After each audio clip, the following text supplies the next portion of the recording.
Hi, welcome to Hong Kong Strap. Today I'm going to show you guys how to install the Oyster-flex with the aftermarket deployment clasp. Firstly, you need to remove the screw from the clasp. Okay, all you need is the regular 1.2 to 1.4 screwdriver, the blade one. Okay, insert here, remove the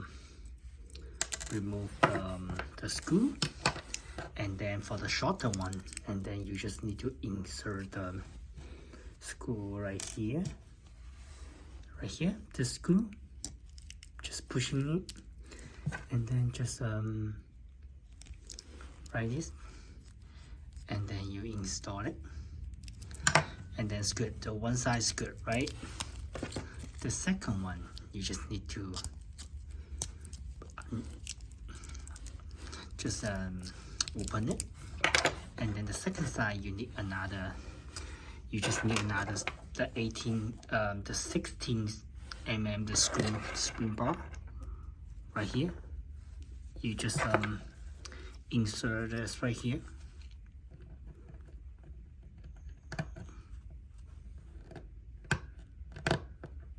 Yep, and you insert it. Just get the right position. Yep, you just need to insert it. Get the right position. See, right now you got it. That's how you do the aftermarket Oyster-flex rubber strap. You finish it. Right now it's really stable. Okay, that's it. Thank you.